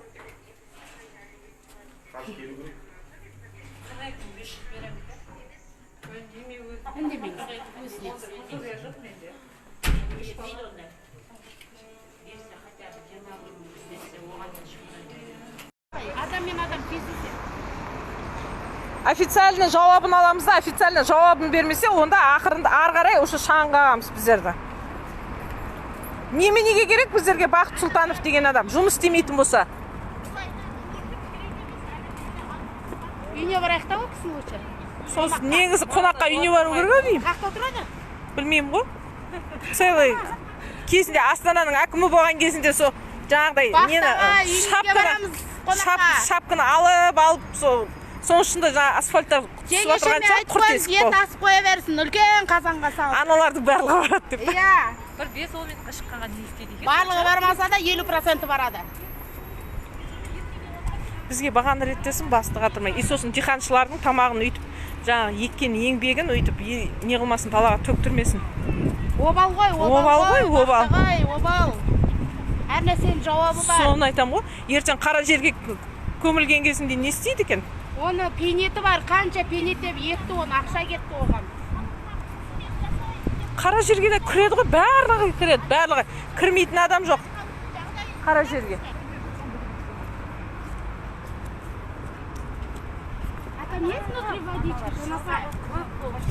Соны айтам ғой. Бізге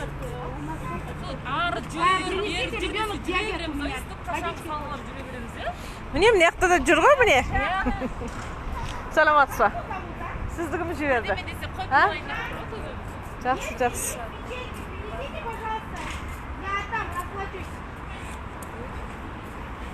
Ей, жандарым ау, жоғарда отырғандар, айналайындар ау, біздер айтсақ шындығын айтамыз ғой, қайтеміз, бізге сол керек па мысалға.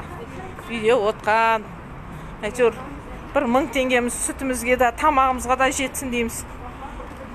Ауыл шаруашылықты көбейтпедіңіздер ма оның орнына? Ауыл шаруашылық министерствоға да бару керек бір күні.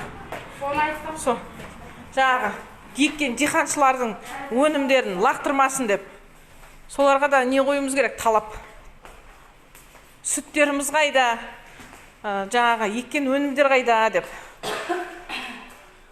Ал, қай жерде не қойып кеміз енді?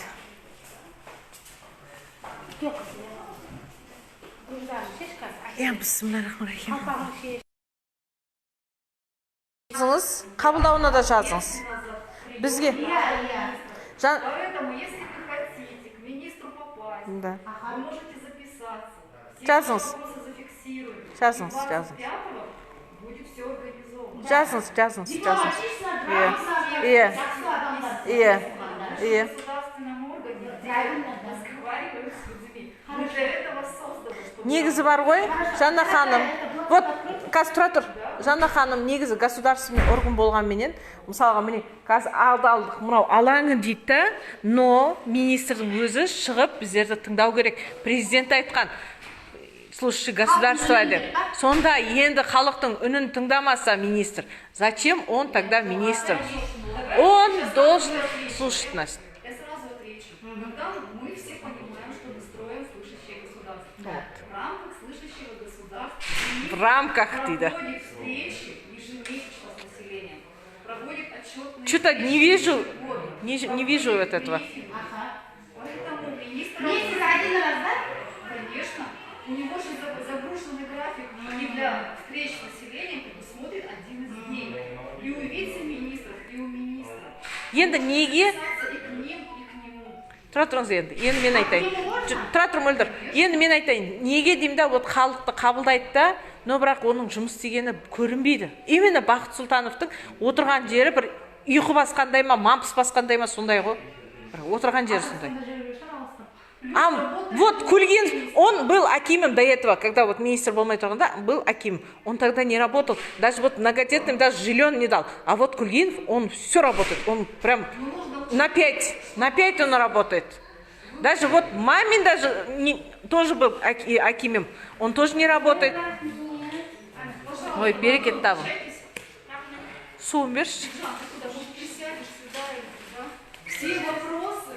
Нағызға пешенесін бер. Жассын, иә.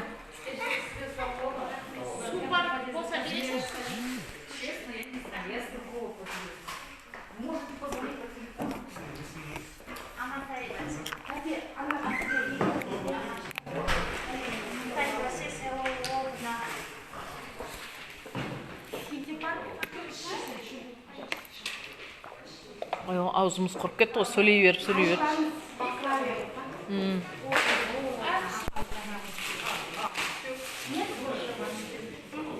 Ана, нелеріңді ал қазір неге барасың ба?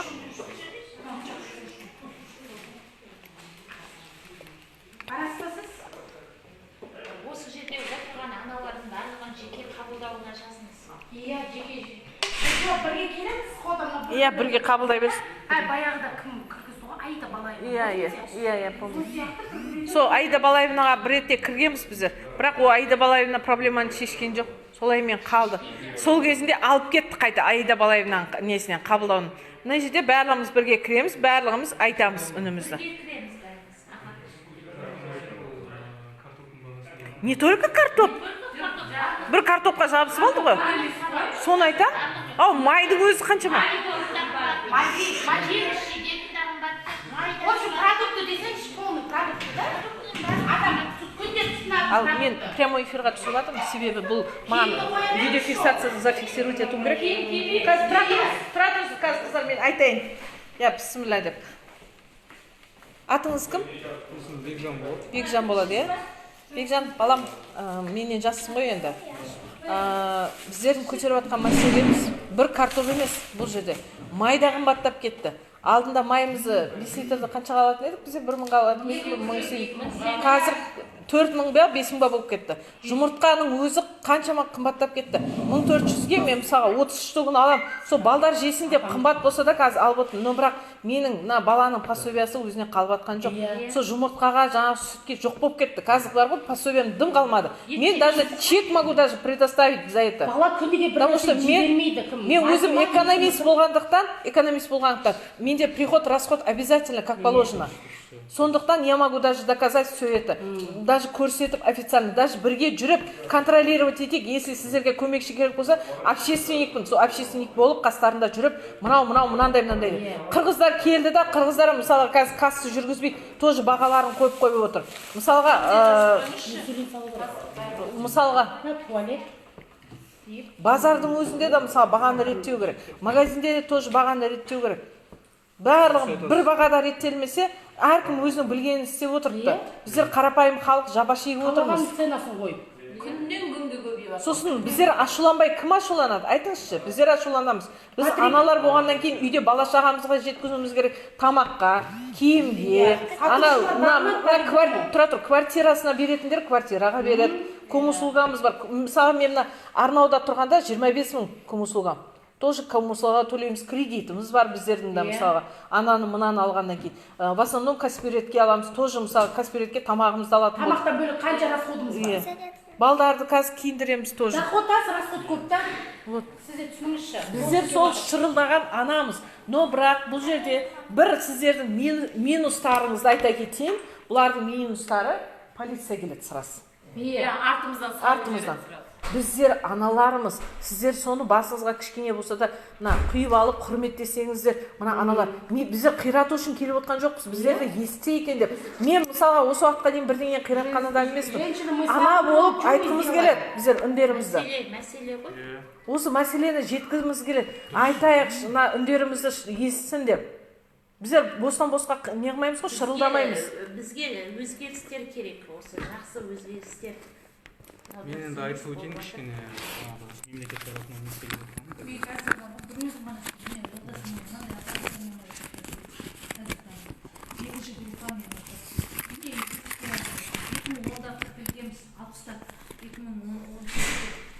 үшінші топ деп, қазір үшінші емес, қазір екінші топқа қазір ауыстық. Міне әлі үйге тіркеле алмай жатыр.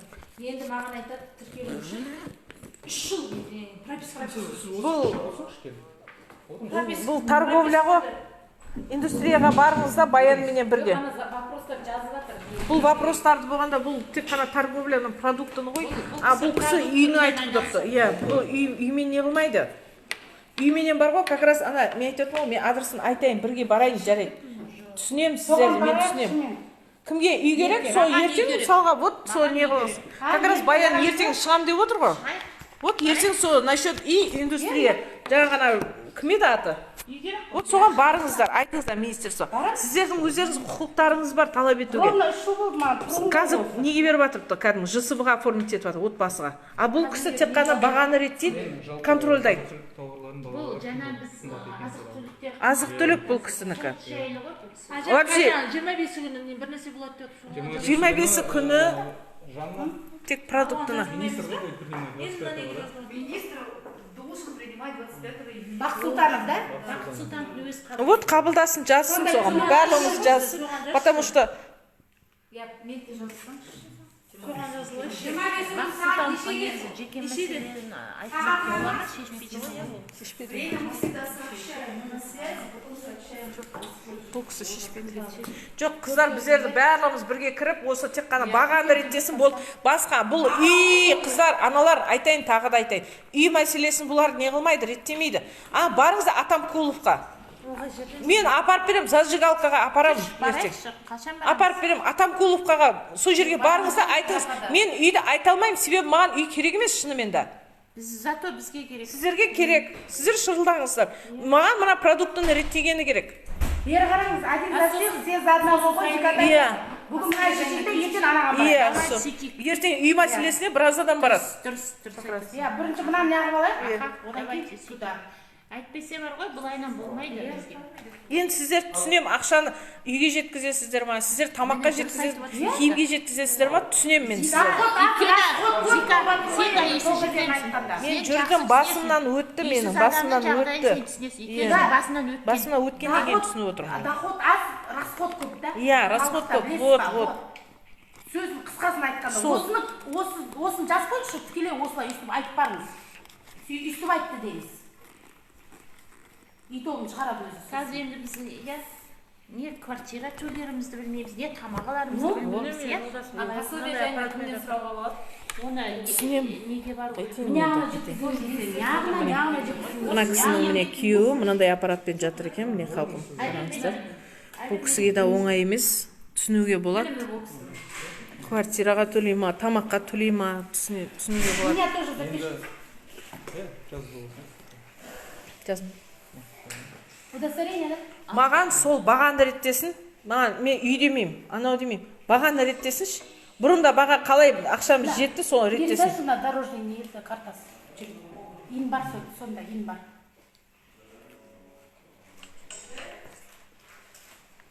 Бағаны реттемесе неменеге министр болып отыр? Арзандатсын. Пособияны қосып атқан жоқ, нені қосып атқан жоқ инвалидності.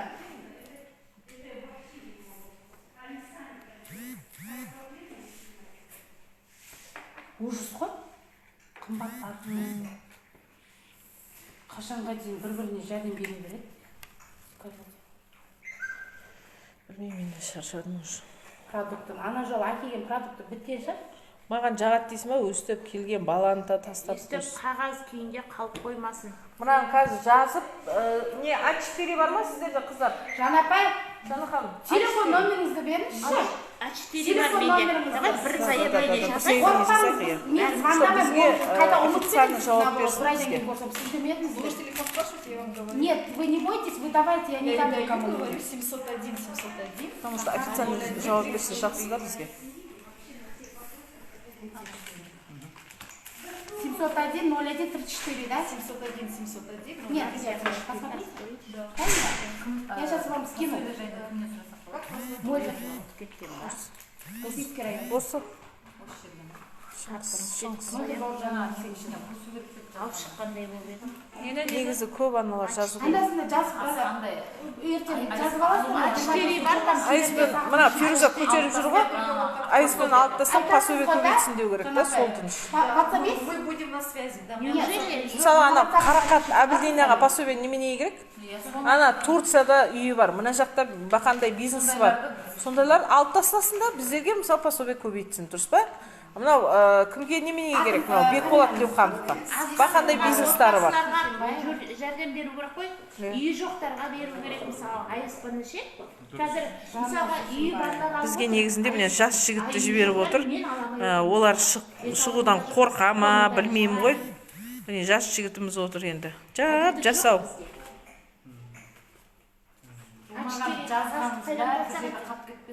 Жоқ, мен бәрін арнайы жазып отырмын. Бізге мына письменный түрде біз жазамыз да қазір сізге. бағаны алып Сосын сіздерден официально жауап күтеміз. Бекжан. Канцелярияны шақырасыз ба, Жана Шық ханым? көкемізге, анау жоғарда отырған атамызға. Жана ханым. Шықсын, нелерге Канцелярияны барсын. шақырасыз, бізде письменный түрде Не дейді жазып анау? кетеміз. Артем, Ваши, именно ваши. сосын шафа, продуктовый жерлерге барсын да. Жайла Потому что официально, чтобы хотя бы маска баяғы Султан Сулейман қысып шығады ғой маскеге. Соғысап сөйтіп, киіп алып шықсын, көреді бағаны сол кезде. Президенттер солай жүрсе ғой, халықтың арасында. Біздер жанында жүрейік, пусть араласын. Сулейман мысалы жасырын түрде шығады ғой, солай неге шықпайды деймін де, солай неге шықпайды? Жау емеспіз ғой, халық жау емес. Зато кімнің қандай екенін көреді. Маған ана жерде әдейі өзі қосып тұрма, я біреу қосып жаңағы қалтасын ойлаған адамдар қосып тұрма. Соны ұстап аламыз да, соны шаң қағамыз. Зато біз қарапайым халық жеткізіп отырайық, кім не қылмады. Даже мысалы қазір қай жерде коррупцияның несінде кім чекті қолданбаса 1000 теңге сондай шықты ма қазір? Е? Сол жағын түсіндіріп жіберіңізші. Құрметті ханымдар, енді жалпы бағаның негізгі қымбаттауының себебі ол тек қана ішкі факторлар емес, қолдан көтеріп жатқан да дүние емес, ол сыртқы факторлар. Мысалы, мынау бүкіл әлемде кризис болды, анау ковидке байланысты. Сырттың дүниесін айтпаңызшы бізге. Біздің ішкі дүниені айтыңызшы. Бала күліп жатыр, біліп жатыр. Сыртта болып жатқан жағдайларды Бала күліп жатыр уже деймін де, Қазір мөлдір тұра тұр. Най, тыңдай. азық-түлік қымбаттауының себебі, мысалы, кейбір тауарлар біз импорттаймыз, сырттан келетін тауарлар. Ол қымбат болып келгеннен кейін импортқа сататындар қалтасы бар азаматтар. Оны білем тоже. Вот, қалтасы бар. Импортты не үшін импорттайды? Бағасын қымбат сату үшін. Сол баға импорттаған кезінде ана жақта өткізе алмағаннан кейін осында бағасын көтереді. Сол импорттың бағасымен. Вот, солай ма? Солай. Ал енді мынаған жауап беріңізші. Түркістанда диханшылардың тамақтарын не үшін кәдімгі диханшылардың еккен өнімін неге лақтыртып жатыр?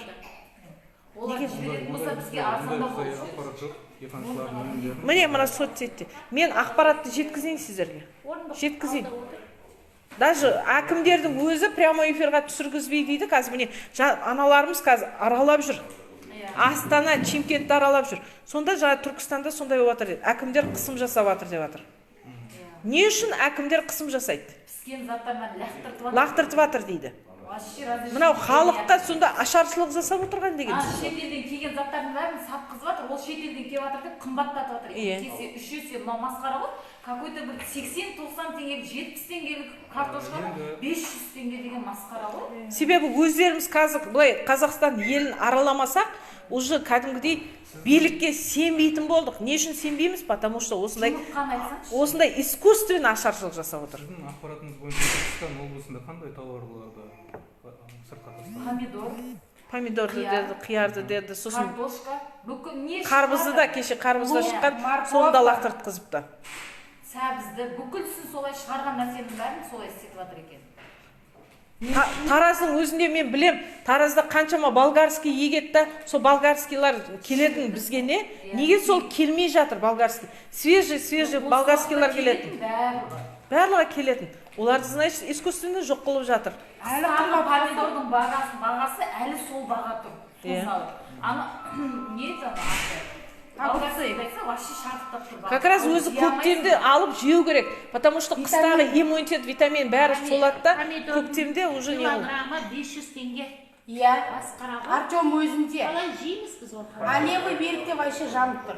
Левый берікте жанып тұр.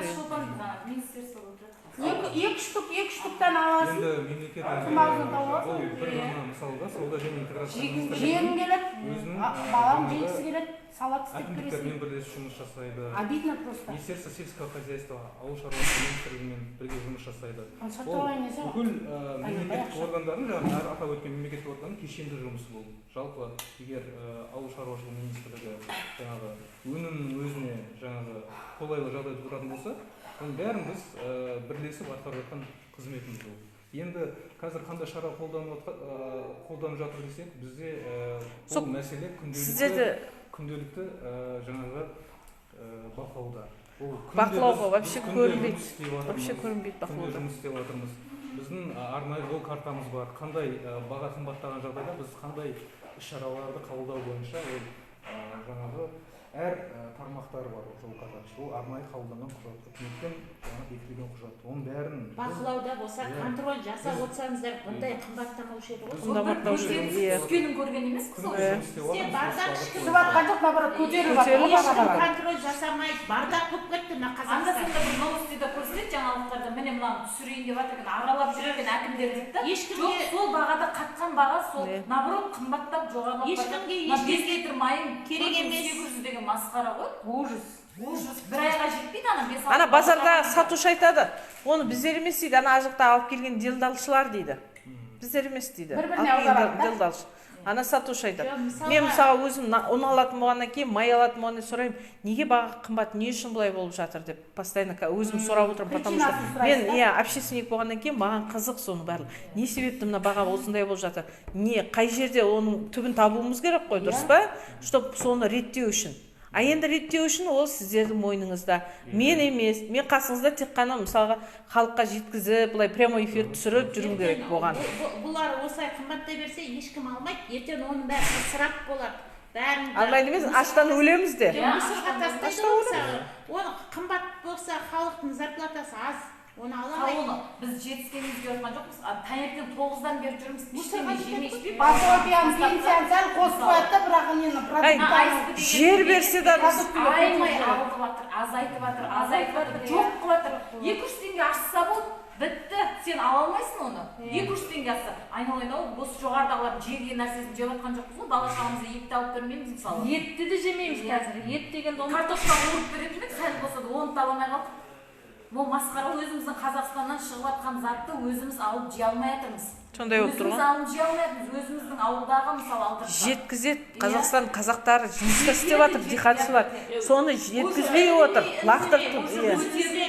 Өзімізде өсетіндерді неге біз шетелге жібереміз да, неге бізге наоборот шетелден келеді? Иә, сол айтады. Потому что шетелде двойной, тройной экспорт. Анау Польшадан келеді ғой. Неге? Неге бізге өзіміздің затымызды өзіміз жей алмаймыз?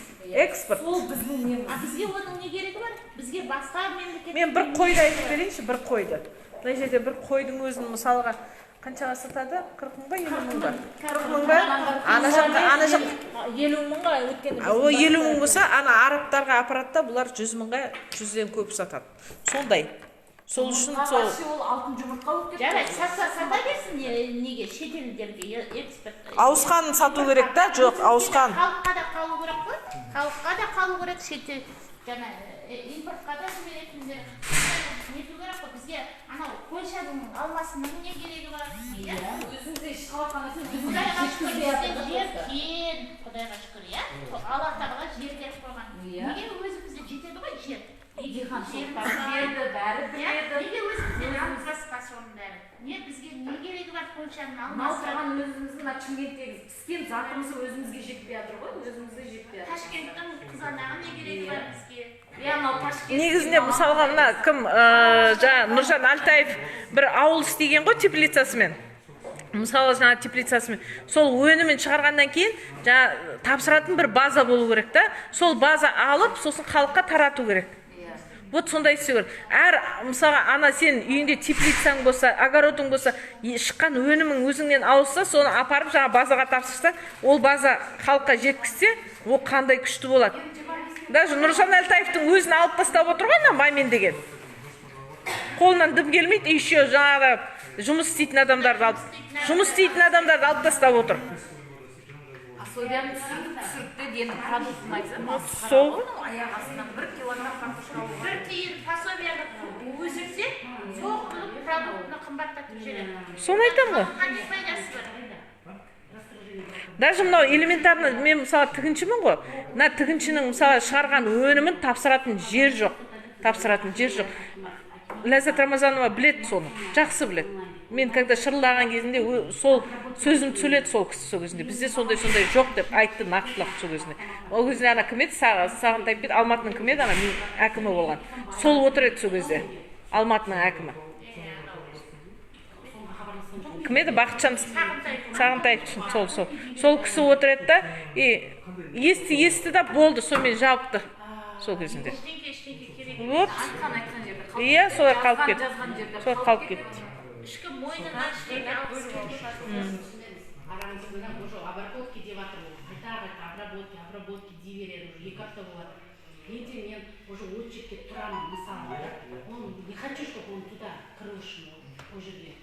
Керегі жоқ, дайын тап болған. Жаңа канцелярия қайда жазып кетейік та, уже.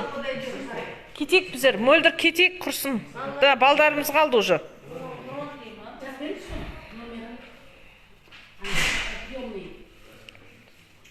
Мен ақылды ребенокпен жүрегім жүрмейді тоже. Қайта.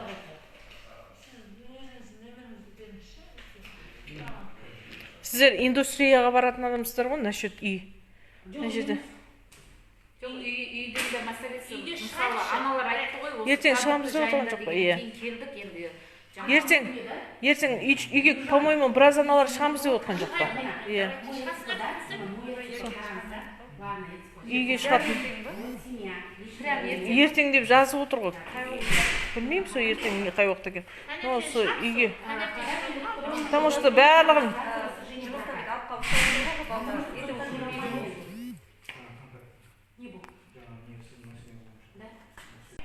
ертең деп жазды чатта үйге шығамыз деп. Ha? Мен білмеймін, кеше жазды ғой үйге шығамыз деп. Ертең үйге шығамыз деді, потому что үйдің мәселесі керек деді Баян. Жау жүректе менде жоқ, мен айтады.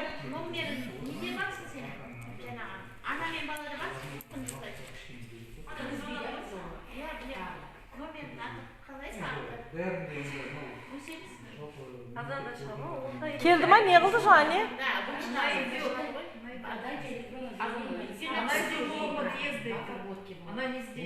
Енді уже келетін уақыт болып қалды ғой. Уже үлгеретін уақыты болды ғой.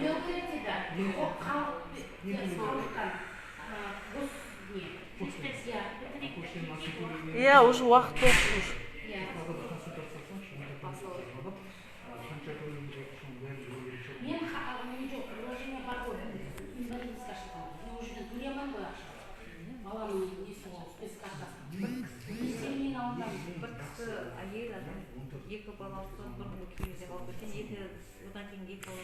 Қой жаңа жазып кетейік те сосын неге түсіріп кетейін болды, жарайды, давай қыздар онда.